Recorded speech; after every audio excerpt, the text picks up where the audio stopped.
महाकुंभ, एक रहस्यमयी यात्रा।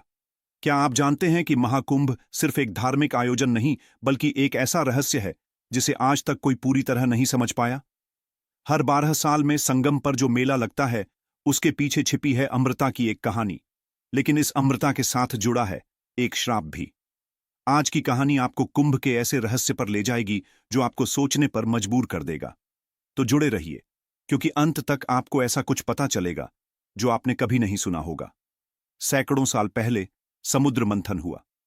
देवताओं और असुरों ने मिलकर अमृत निकाला, लेकिन उसके साथ विष भी आया।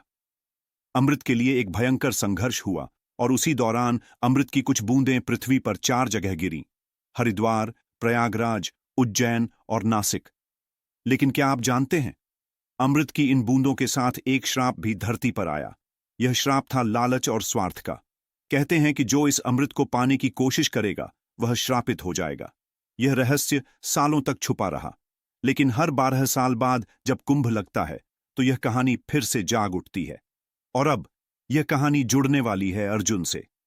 अर्जुन एक साधारण युवक था, लेकिन उसके सपने असाधारण थे।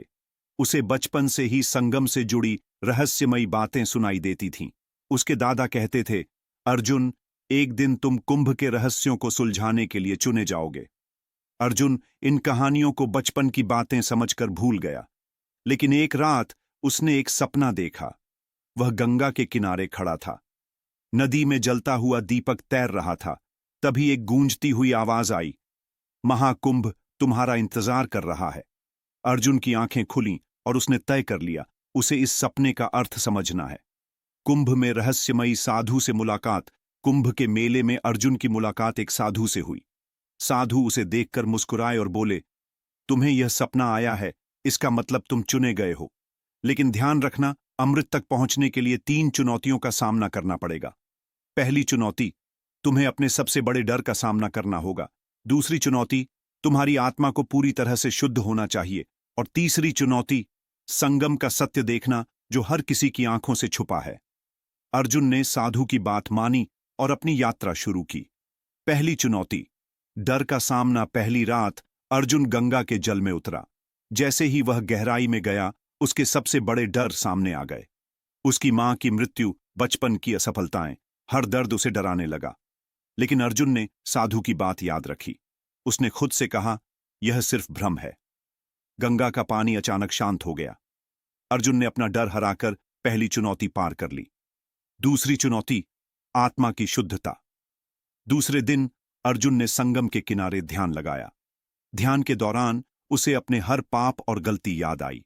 उसका मन बार बार विचलित हो रहा था, लेकिन उसने हार नहीं मानी। कई घंटों के ध्यान के बाद उसे एक दिव्य प्रकाश दिखाई दिया।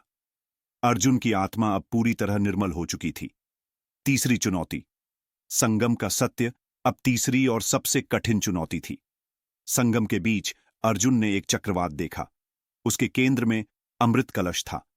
लेकिन जैसे ही वह उसे छूने बढ़ा, एक आवाज आई, यदि तुम इसे अपने लिए लोगे तो श्रापित हो जाओगे, लेकिन अगर इसे मानवता के लिए त्याग दोगे तो अमृता तुम्हें मिलेगी। अर्जुन ने सोचा। उसने अमृत कलश को छूने के बजाय उसे संगम में विसर्जित कर दिया, और तभी गंगा का जल चमक उठा। अर्जुन समझ गया कि सच्ची अमृता अपने स्वार्थ को त्यागने और दूसरों के लिए जीने में है। अंतिम संदेश महाकुंभ हमें यही सिखाता है, अमृता सिर्फ एक शरीर की नहीं, बल्कि आत्मा और कर्म की